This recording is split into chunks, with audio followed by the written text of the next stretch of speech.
Rock and roll. We are live. And I am sharing. Yeah, let's go ahead and let Let's go ahead everything and go. let's let Let's the start let's to let come the in internet here. juices do its work. Let some folks start The to come in web. here. Before we do any of the introductions, we would just kind of let things load up. Load up. Happy spring. Yeah, how is everyone doing out there? I can still ask that. And I'm going to be sharing on the on my personal Facebook, just so we can make sure that whoever wants to ask questions, they can ask the questions. Okay, we are almost a minute in. Let's go ahead and get this party John started. likes to get it going. Yeah, well, you know. He waits for no one. All right, how's everyone doing out there? My name is John Gardner. This is my wife and law partner, Radla Mendoza, and we are the immigration law firm Gardner and Mendoza. We come to you every Wednesday from 8 o'clock to 8:30 to answer your immigration questions and bring you immigration updates. And what we've been doing lately is picking specific topics that we think are timely and important in the moment. Yes. And kind of talking about those a little bit more. So if you have a question that's on our topic, we'll get to those first. And if you have a question that has nothing to do with our topic, we still may get to it, but we're going to get the topic related questions out of the way first. We also take the questions in the order that they come in. So yeah, we're going to answer the questions. The sooner you get in and get your questions posted, the sooner we will get to them. And we are on Facebook Live, and we are also on TikTok. I want to say hello to everybody out there in the TikTok world. And on YouTube. And YouTube, that's right. And actually, YouTube and TikTok are where most of the questions end up coming from. Thanks for the love, guys. Yeah, I do want to warn you that what we do here is for informational and educational purposes only. It is not legal advice. It is not legal advice. Not legal advice. Why is it not legal advice? Well, it's not legal advice because we just simply don't have enough information to really give you an answer that you could rely upon 100%. All right, so you're asking us snippet questions. We're getting into them. But if you became a client of ours, obviously we would dig very deep, dig very wide, and make sure that we looked into every single aspect, and then we'd be able to give you better, thorough legal advice because you'd be a client too. Okay, so that's why it's not legal advice. That's the main reason. Fantastic. Yep. And tonight, okay, there are a lot of people on Facebook. Do not leave the Facebook, guys. Yeah. I see you. I see all of you. Do not leave. We have a very special guest. She's not really a guest. Yeah, that's right. She's just part of the program. We have a new addition to the program, someone who's been joining us frequently, and it's a really amazing golden opportunity to get some really wise insight into what actually goes on in the minds of these USCIS officers who are evaluating these cases and trying to decide whether to approve them or not. So why don't you introduce our guest? Because we have Odette Batchelor, who is a recently retired senior USCIS immigration officer, and she's done a lot of different positions in her 42 years of working at USCIS and Legacy INS. I don't know how Odette worked there for 42 years. I think she may have started when she was like 14 or 15. Is that right? When you started there? 42 years? Yeah, that's it. That's it. So Odette has been joining us tonight. We're going to be talking about something that our clients have been calling us about, that people have been commenting about and asking about, and that is the enhanced security checks that USCIS is doing right now as of, I believe, April 27th. So that was just last Thursday. And how are these enhanced security checks impacting your applications? That is what the people want to know, Odette. And before we started, what did we say? This is going to be the Odette show, because she's going to be able to provide us so much insight. And guys, look, there are a lot of people who are creating content and who are sharing educational information. And our goal is to do that as well, but we want to do it in a way that is not going to scare you, right? We want to be able to present the facts to you, show you exactly what's going on. So you aren't, what do the kids say? Tweaking? Is it? Yeah. So you're not tweaking out. That's it. That's Yeah. it. Tweak. So you're not tweaking out, right? So you're taking this information that Odette is going to give you today, that we're going to share with you today, and you're going to just be like, okay, that's what's happening. We're going to have to take a wait and see approach. And if all of you haven't heard, right, do you want to talk a little bit about this enhanced security and what people think that it means and what it actually means? And that's where Odette is going to come in. Yeah, absolutely. So Odette, what are you hearing on this? What do you want to tell us about this? Well, Let's I can tell you. hold on 1 second. I'm going to bring this a little bit close. Oh, sorry. Okay.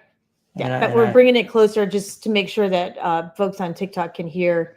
And I don't think that we've invited. Yeah. Right. We have a lot of questions. Thanks for all the love, guys, on TikTok. I know that Facebook is not really geared for hearts and love. I mean, I know you guys love us too, but we can actually see the love. Really, really appreciate that. Thanks for the hearts. Thanks for yeah, Deb, before we get into that, that's as Radlin was saying, we want you to bring some perspective on this. I mean, I counted them up the last time you were here. 7 administrations. So you worked during 7 different administrations. You know, things go up, they go down, they go sideways, they change a lot. They change a lot. They change a lot. You got to roll with it. And, you know, we're in the solutions business with our law firm. You know, we have to take whatever's coming and then figure out the way through it, the way to get around it, the best way to approach it so that we can get the results for our clients that we want to get. And Radlin's right. When people see something like this, there's definitely a tendency to start freaking out. So is this a freak out moment or is it is definitely not a freak out moment. Okay. People should be a little patient. Again, you know, USCIS, Department of Homeland Security, went through a big overhaul when they lost so many people for the buyout that they did, and they lost a lot of federal employees. So again, that is some of your backlog right there. But the enhanced security checks is no different than the security checks they did during the 9/11. Yes, things will be taking a little longer, but it's not like they're going to take your case and be like, oh, you're on hold, and just throw them to a shelf somewhere and just keep going. They are still working on many cases. As your case is on hold, they're working on the next one. The security checks just mean that they're going to be doing more in-depth. So they'll be doing more State Department, more CBP, more of, you know, your federal background, your FBI, could be Interpol, you know, depending on what pops up. So those things will take a little longer, especially doing overseas checks. If your fingerprints have been expired for over a year or 2, you may be brought back in for fingerprints. Don't ask the officer at the time, should I go downstairs and get fingerprint? No. Well, in Norfolk, the fingerprint location is downstairs, but don't ask because they're not going to take you. You have to be scheduled, and you will get scheduled for it. So that may be a little bit of a backlog right there. So until you get scheduled, get in, and for it to clear may take some time. Generally, if everything goes smooth, there is no hiccups, everything pops up, you know, roses for you, the case could be approved within a week or 2. So don't think that, oh my God, this is going to take months and months and months and months. It really doesn't, unless there's something that pops up between the time you filed your application and these checks to the time of approval. So when they get ready to approval, they running them all over again. Things happen with people. I know certain cases, certain people may run into, I don't know, it could be family issues. It could be traffic issues. It could be misdemeanor issues. Those are going to pop up. And when they do, now your case is being pushed aside. So don't take your case lightly and think, oh, hopefully they won't find out about that. They will. And if you already know you're in some kind of situation, make sure you contact Gardner Mendoza. Thanks for that shout out. So what I'm hearing, Odette, is that when you say they're going to do a background check, right? They're going to rerun your prints. They're going to maybe hit and get information from the State Department, from CBP. So we're talking about, of course, people in the United States who have applications that have already been filed, and they're here in the United States. And so what you're saying is that they may get your record from State Department. They may Correct. get your visa interview questionnaire and see what you said. They may look to see if there's any record that CBP took when you're coming in through the airport. Is that what you mean by that? Yes, that's Okay. exactly what I mean. And because it's enhanced, it's quote unquote enhanced, there may be getting this information from them, or they will be getting this information from them. And so you're saying during 9/11, this is something that happened then as well. Exactly. Okay. Yeah, there is no difference. All right. And so then what changed then from enhanced to not enhanced and then enhanced again, right? Like what's the mechanism that changes that you all do as immigration officers, that you did as an immigration officer? Is there anything, or is it all just in the system? It's all in the system. Really, it's just all background checks that are done via electronic. The Right. only thing that we may do is schedule someone for the fingerprints. And, again, that's still electronic, but it's something manually we have to do. But other than that, no, everything is electronic. We're not So calling different right, agencies or right. anything like that. Okay. So when our clients say, can you just talk to the immigration officer and tell her to just push the button, right? Do the thing that needs to be done to get my, we can't do that. And you can't do that. And you don't do that. Correct. Right. Right. Just, You can call us all day long. there. For those of you out there who, maybe you're making an info pass appointment because you want to talk to the immigration officer that interviewed you, and you want to tell them, hey, do the background check thing that needs to do that enhanced security thing. So on the back, it's all on the back end, is what you're saying. Yes, everything is done in the back end. You can come in. Most of the time, the officers cannot come out and talk to you if they're in the middle of an interview. Some may be available. You may see them walk through the waiting room to come get the next client, but they're not going to stop and talk to you because now they're holding up the next interview. We can pass along your request. We can let you know, but you're going to get the same answer that they're going to tell you at the information counter. Right. And you may not make it up there anyway. Like you're not making it up there if you don't have an appointment. If you don't have an appointment, you're not getting in. It's not like you can just walk in. Okay. So any questions related to this? Not specifically to this. No, the first question that came up was an interesting, odd one, but not right on point. Okay. All right. We'll look at that question in a second. Mm-hmm. I do have a follow-up question about something that you mentioned, and that was physically what happens to the file, right? So say you have an applicant who comes in, and you know that there's going to be a delay because there are going to now be these enhanced security checks on each file that comes through, right? Even though the biometrics has already been done, these are enhanced. They're going to do it again. Does that immigration officer pick that file up and put it somewhere else? I mean, you you keep it in the room. Like I feel good if the immigration officer keeps the file in their office. I don't feel as good if they walk it across to like the warehouse, right?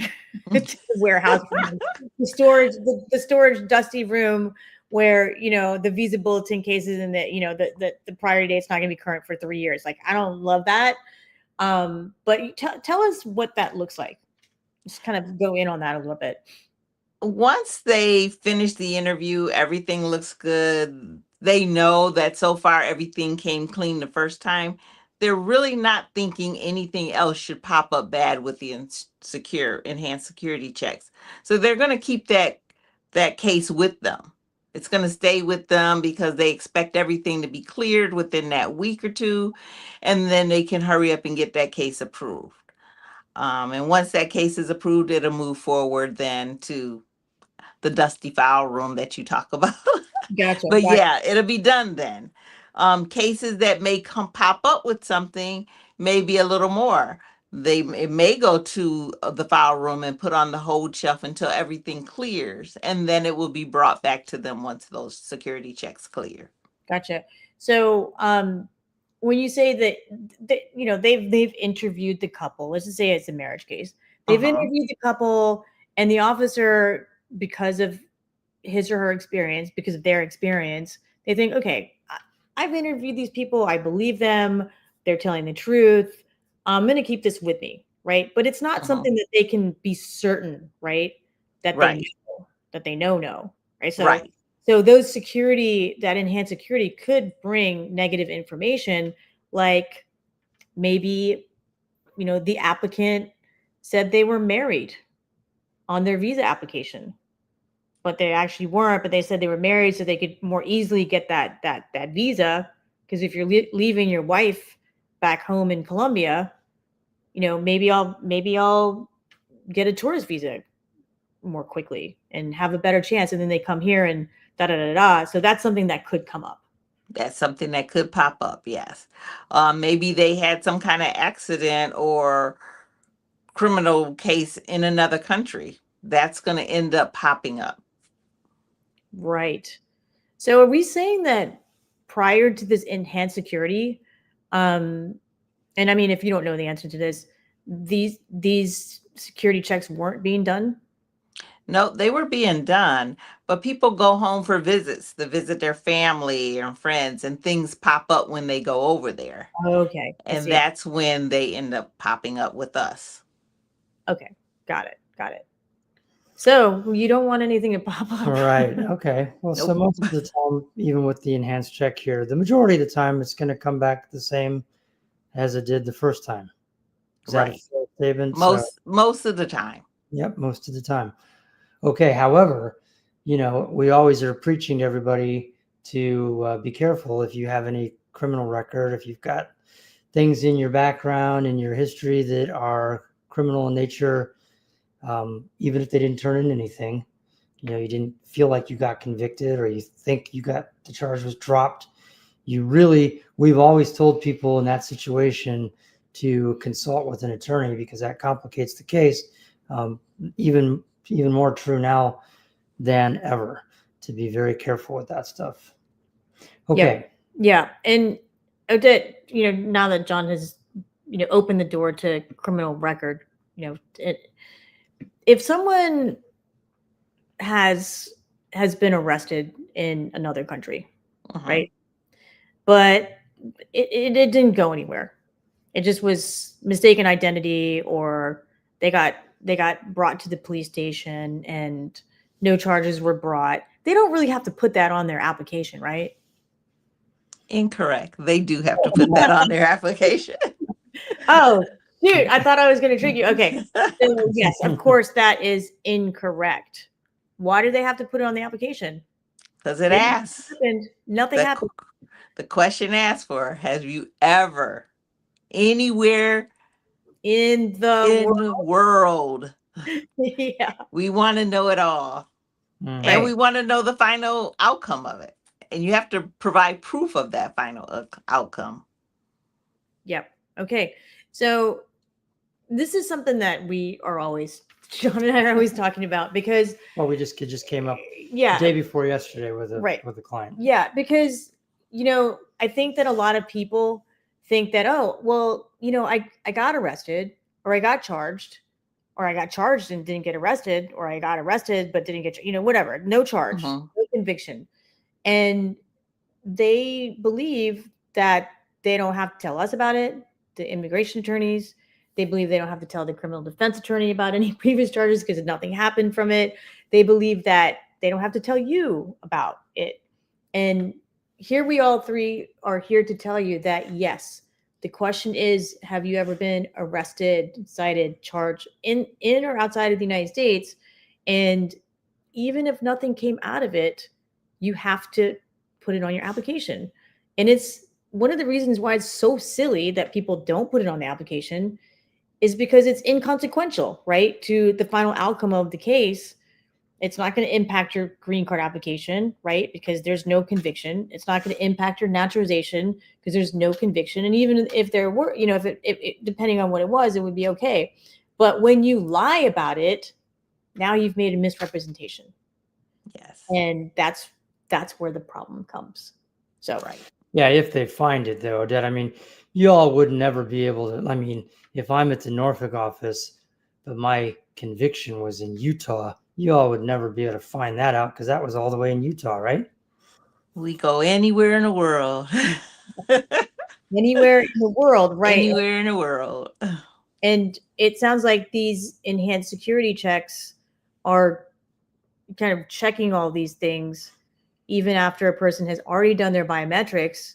What has happened between the time that you've done your biometrics, that you filed your application, that you've appeared at the interview? And that's what USCIS is checking. Right. Understanding of it all. Yeah. Right. So folks, if you are in a case or getting ready to start a case and you have any, I mean, I think you should all have an attorney, but especially if you have any criminal background, like I said, you really should talk to someone because it can get very confusing. We just had somebody a couple of days ago said, oh, well, I didn't say that it was a conviction because I thought the judge just said it was dismissed. I did these anger management classes and I paid some court costs and I went back a year later and he just said, okay, you're free to go. So I just thought that was it. I thought that was nothing. Well, right. That's something. Odette, she's like, oh, that's something. She's about to say something. that is something for sure. As the kids say, that's something for sure. That is something for sure. All right, let's grab some questions. All right, so we have this first question. It says, have you ever done or heard of a nunc-pro-tunc for I-130 religious marriage and divorce? Tutu Osmond wants to know. So just for those of you who don't know, nunc-pro-tunc is a Latin legal expression that just means dating back to the original date. So if you had an order that was entered back in 1985, and then here in 2026, you make a change to it, nunc-pro-tunc, it just means that the change that you made today is retroactively effective back to 1985. But the question here, such a good explanation. is Thank God no one asked me to explain that. For I-130 religious marriage and divorce. That part of it, I don't know. Yeah, so a nunc-pro-tunc. I can answer that one. Oh. I had a case like that.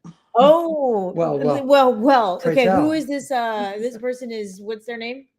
Tutu Osmond. You're in luck. See, you're being You lucked out today. For coming to our Facebook Live Mhm. because Odette has an answer. Fantastic. Let's Yeah, go. I had one many years ago, and no one thought they could ever get a judge to have that go back. And it was a married couple, I-130, 45, but the divorce from that other country was the problem for one of the spouse.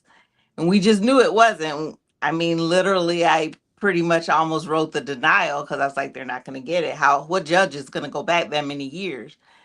That judge out of Detroit went back and did a nunc-pro-tunc, and I was able to get the case done. Okay. Wow. Now they had to refile because it wasn't approvable at time. So they had to refile one of those applications. I would argue that it was approvable. Well, no, it was not approvable. I can see why you would say not approvable when filed, but by operation of law, I would have written a brief on that one. Well, What do you think? Our immigration attorneys said no. I think Tutu Osmond should contact our office tomorrow morning. Is All right. what I think. Fantastic. Okay, well, that's awesome. Thanks, Odette. That's really cool that you literally you've knew the seen exact- one. Yeah, Well, only we've- one in my whole career. 1 out of 42 years. So we can say yes, we've done it because Odette's on the team, right? That's right.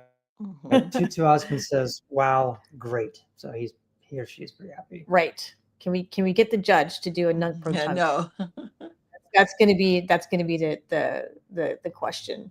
And then this comes up because sometimes people get married and they don't know their previous marriage was not terminated. Right? Exactly. There's some sort of there's a problem with it, and it can cause all kinds of problems and issues with your immigration case, of course. Yeah. But that's a great example, and the nunc pro tunc part filed in the civil court. That's not something that we would do, right? Because it would be in another state. But we would take that nunc pro tunc and argue that this petition can go forward, this green card application can go forward with this designation. Yeah, I mean, getting anything under nunc pro tunc can be a real challenge, but it's definitely doable. We have done a fair amount of them. When I was doing criminal work, that was one of the things that I did for our clients from time to time that needed it. We'd have cases where the conviction, it wasn't usually the conviction was not the problem, but the sentence that was attached to the conviction. And I would, if I could get the sentence reduced to 6 months or less, then it would fall under the petty offense exception. But they'd gotten, say, a year, and I did have success getting judges here in this area to enter new orders for those cases, nunc pro tunc, and they would change the sentence down to a number that would then, open the door for Odette, for you all to approve the Approve the case. case. Yeah. I'll just Yeah. put it I've like seen that in criminal cases, yes. Mhm. Yeah. Mhm. Yeah. Yeah, it's I mean, it's not an easy task. Most judges are not crazy about it, but if the facts are right, it is doable. So if that's something you need in your case, don't have no hope. It's a long shot, but it's a shot worth taking. Definitely. Right. Yeah. Okay. Okay. So This looks like an adoption question. yeah, do we want to move? Do we want to No, look no, for? no. Let's Okay. let's Not take the about adoption. Let's take the adoption question. One of That's- my favorite things. Okay, so Larica says, my aunt and uncle passed away and left an underage son. I'm working to get legal guardianship. What can be an option to get him here? Okay, so sorry to hear about your aunt and uncle passing away. First off, that's tough. As far as the underage son is concerned, assuming that you're a U.S. citizen, right? You could be a permanent resident. That would take a really, really long time. But assuming you're a U.S. citizen, a couple of things have to happen before you can file that I-130 petition for your adopted child, right? Maybe it's a aunt and uncle. Is this a nephew or not a nephew, cousin, right? Mhm. So first off, you have to adopt the child before the child turns 16. So 15 and under, got to be under the age of 16. And the second thing, which is difficult for people to do, and Odette, I'm sure you've seen cases like this, is you have to have that, legal guardianship or the adoption for at least 2 years. And you have to also physically live with the child for a cumulative period of at least 2 years. Now, that is the hard part. It can take years to get to that 2-year mark. So we've had clients who have gone back to the Philippines for summer vacations. They've gone back for winter vacations to get that 2 years. And of course, it takes several years to get to that 2 years, depending on how long they can stay. So if you get legal guardianship of your cousin, and that's all you do, and you file an I-130 petition with the USCIS, that I-130 petition is going to get denied because you have to meet these prerequisites, before going through this process. So it is possible. It can be challenging if you say you're in the military and you can't leave, or say you have your own children here and you're taking care of them. It's not like you can just go to another country and spend months at a time there to try to get to this 2 years.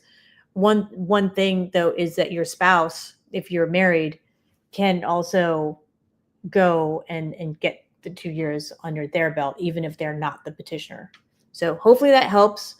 These are really long cases. They take a really long time. They're very rewarding for us, to be able to help a family member adopt a child who needs it, especially, in your case, the parents have passed away. So I think she wanted to know about him coming to the US and staying, but I don't see how he can stay 2 years. I mean, maybe a student visa, that's going to be tough to get Yeah. because of the ties to the country. But give us a call. We'll be happy to consult with you on this and see if there are any other ways. I think that one thing is people will hear that it's a long process, right? It's going to take a long time. It's going to take work. It's going to take money and costs. And in the end, hopefully it's going to be successful, right? And it will be worth it when it's successful. So time and money aside, when that child immigrates to the United States and is able to be with other family members because his parents have died or her parents have died, then that's going to be a huge benefit. So we'll be happy to talk to you about that. Okay. We are past the 30-minute mark. Oh, So- I added an extra 13 minutes to 8 to 8:40. Did I not tell you guys that? Well, you did that. No. This would be the second So week sorry. in a row So that, sorry. that Odette and I were not looped into the I additional truly apologize. It just seemed like 30 minutes was too short. It was an Okay. hour. We cut it down to all the way down to 30. I think 45 is a good happy Okay. medium. But before we go on to another question, I would love to reintroduce ourselves. My name is Radlin Mendoza, and this is my law partner and husband, John Gardner. We are the co-founders of Gardner and Mendoza, a law firm that we started together as recently graduated law school students. So silly, 26 years ago. So here we are. We're still doing immigration, and tonight we have not a guest any longer. She's a part of our Facebook Live, our live streams, our webinars. It's Odette Batchelor. Odette recently retired from USCIS. She was a senior immigration officer there and worked for USCIS and Legacy INS for a total of 42 years. So if you are just joining us and you want to know about these enhanced security, you have got to rewatch this video. And for those of you who are rewatching it, hello. So that is the quick reintroduction. I think we have a question. That's right. on We the have screen 5 here. administrations under our belt, Odette. So 5 administrations. we're doing pretty good too. Wow, so many, so many changes. Okay. Do you want to do a Do you wanna grab- humanitarian reinstatement, or you want to tackle this one? Let's here do on Facebook let's Live? do a Facebook Live question here. Okay, Leanne has come to us on Facebook Live, wants to know, hello, attorney, hello. Does the U.S. Embassy really require additional proof of presence of my dad's stay in the U.S. for CRBA application and first-time passport application? We can only provide his passport stamps, and other docs can't be acquired anymore since he is dead. Thank you for your answer. Yes, it really does. I am sorry to say that, and sorry that your dad has passed away and may not be able to provide these documents. We have gone on serious searches. We've gone to churches that the parent may have attended. We have gotten communion records. We have gotten high school records, and I don't know how long your dad lived in the United States and whether he had these types of documents. Social Security records. Absolutely, you have to prove this documentation in order to have a successful consular report of birth abroad application. So we do these cases. We can absolutely assist you with this. And give us a call. 757-464-9224 is our phone number. You can also reach out to us through a direct message on Messenger or on TikTok. But that's a great question. But Yeah, it's tough. these are it is tough. situations where you really have to be creative and try to figure out where can we find this evidence that we haven't been able to find yet. Right. Absolutely. Okay. Odette, did you want to add anything to that? I would say some documents could be tax records. Tax records. Mhm. That's right. Social Security, military records. If dad was in the military, we have to dig, and sometimes even maybe hire a private investigator to get this go deep on the documents. We've never had to do that, but I know that some people have. So Okay. We're moving on to this humanitarian reinstatement question. sure. Mm. HR, Mm. HR, humanitarian reinstatement. Mhm. Okay, so question is, my brother passed away 10 years ago. Can I file a humanitarian reinstatement for his daughter? It was an approved petition from 2007. So we have an approved petition prior to the death of the petitioner. I'm sorry to hear about your brother. But humanitarian reinstatement should be available for the case that has an approved I-130 petition. Now, sad to say that Gardner Mendoza is currently not handling humanitarian reinstatements because they take like 10 years, right? They take a really long time, and our team gets really taxed by just the humanitarian reinstatement. It's very frustrating.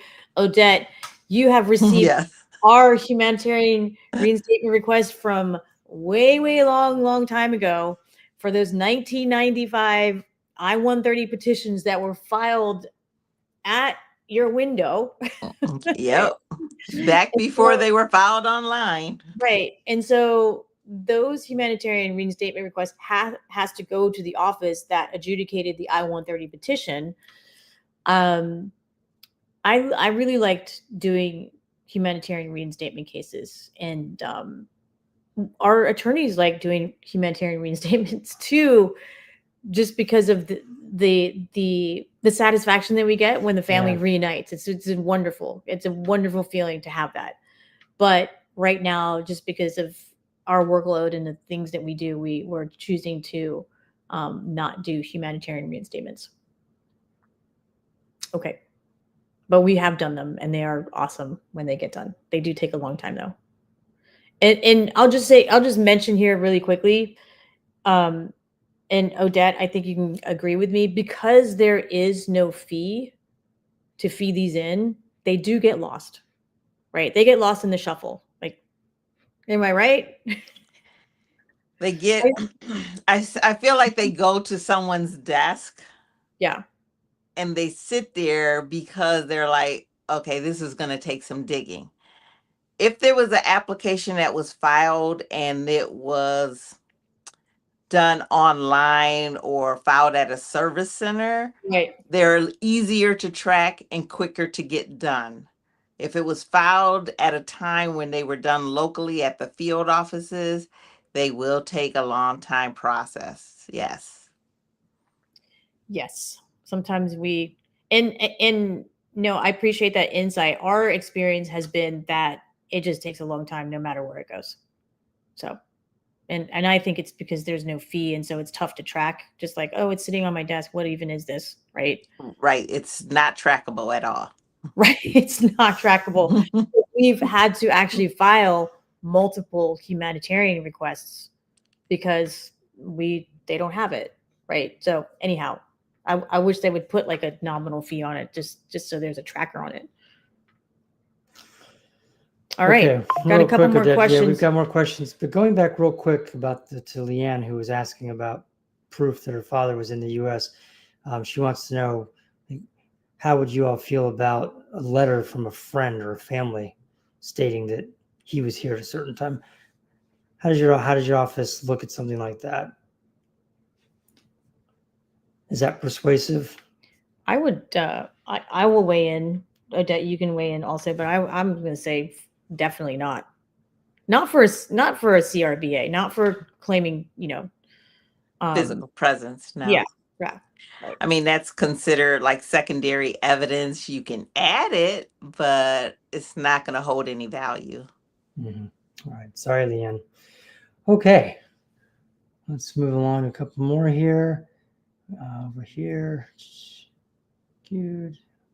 Oh, whoops, we bumped back down. Why don't we go ahead and take that one? Okay. We'll get back in. Let's see here. My family, Ahmed says, my family had their interview back in January and they received 221G with no required documents. Still waiting from the 75 visa pause. Yes. Sorry to hear that you're still waiting. This is something that's happening. Let's let this question highlight a couple of things. Number one, it's a visa pause, and your family went to their interview and you're still waiting for that pause to be lifted. So unfortunately, there's nothing that we can do about that. We can't make it faster. This pause just has to be lifted. But what I want to highlight here is something that the three of us talked about last week and what we talk about every week is that these cases are still getting processed up until that, through that interview, right? The cases are still getting processed. So when you all hear there's a visa pause, there's a visa ban, there's a security enhanced pause, and you need to still file your case and move forward with your case. You see, Ahmed's family moved all the way up through the interview. They were going to get a 221G, right? Because there is a 75 country visa pause. So what does this mean? Well, when that pause is lifted, what does it mean? It means they're probably going to get approved, like right on the spot, once that, because they've already been to their interview. So, Ahmed, I know you made this comment, probably not for us to make this point, but this is such a great example of don't stop with your cases. Move and file that I-130 petition. Move through the National Visa Center. Go ahead and pay the fee bills there. Go ahead and upload your documents, do your affidavit, everything that you need to do to get documentarily qualified. And like Ahmed's family, hopefully you will get an interview. And yes, you're going to have a 221G, a pause on that. But once that pause is lifted, you're done, right? You may have to do some, depending on how long it takes, you may have to do some updating, but get through it. So when it's done, you're done. Thanks for the comments, Ahmed. Yeah, great advice. Keep moving toward that finish line. All right. All right. Did you say that you? Okay, so yeah, the question we had here was, I have one retail theft of $57. There was no jail time, no probation. Can I apply for citizenship? What does that say? That last thing say? When was it, in the summer? Or That's just it was summer. Oh, okay. All right.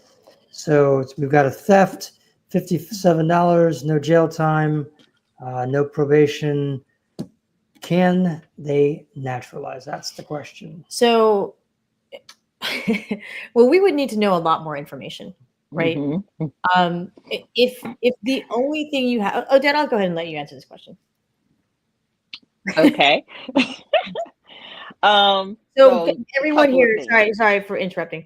Everyone here, Odette is going to answer this question. As we mentioned before, Odette is a retired senior USCIS immigration officer who has worked with USCIS and Legacy INS for a total of 42 years. So Odette has probably seen thousands upon thousands of N400 applications, and you've adjudicated thousands upon thousands of N400 applications, way more than we have, right? So go ahead, and this is a $57 theft. Let's just assume is it he or they are totally no other criminal record history, no other negative, not good moral character history, supports the dependents, pays the taxes, is never voted, never registered, but 100% clean, other than this petty theft. We're going to just call it a petty theft, a misdemeanor petty theft.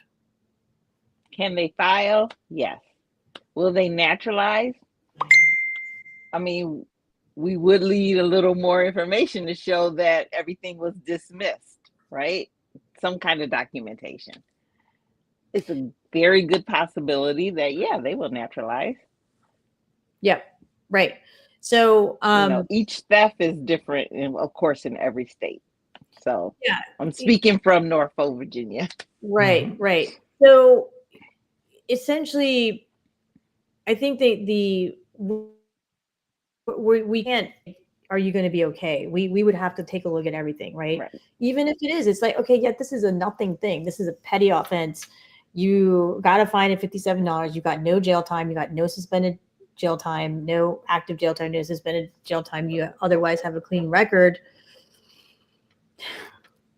The holistic approach, right? We take the holistic approach of looking at naturalization applications now. I would file the case with those facts. Again, the facts that I just mentioned, I don't know what your facts are, but I think you should definitely not be afraid to talk to an immigration attorney and have a consultation with us, and let us take a look at everything and make that decision. Yeah, absolutely. So I think a lot of people they've asked me during naturalization consultations, and our clients who hire us for naturalization, like, okay, what happens if I don't get approved? Are they going to deport me? What if I don't pass the test? Are they going to deport me? What if they say no because of the $57 petty misdemeanor? Are they going to deport me? That's a big concern for people, right? That's something that I think is a fear that is unjustified. So as you heard here from Odette, no, that's not, you're just going to be a permanent resident, not a U.S. citizen. It just means That's that all. you're a U.S. citizen. Right. Now, if with these enhanced security checks, there's some skeletons that USCIS finds in your closet, yes, you could be put in removal proceedings. I wouldn't file a case right now with, say, someone with a possession of cocaine conviction, right? Out 20 years outside of the good moral care, I wouldn't do it right now. So call us. That's always the final advice. Is this still the phone? Yeah. This is the phone. Yeah. All right. Okay, folks. We really are over our time now. Yes. Odette, thank you so much for joining us. It's always such a pleasure to have you as a guest, and you just bring great insight. It's really, really helpful to us, and really helpful to all the people that are joining in. So thank you again for being here. All right. Thank you all for all the amazing questions. We will see you next week, same time, same place. That's right. All right. I guess from 8 to 8:45. To 8:45 next week. All right. See you guys next week. All right. 2 thumbs up. Bye. Guys. Don't panic. We just keep finding solutions. All right. Have a good night, everyone. Bye-bye.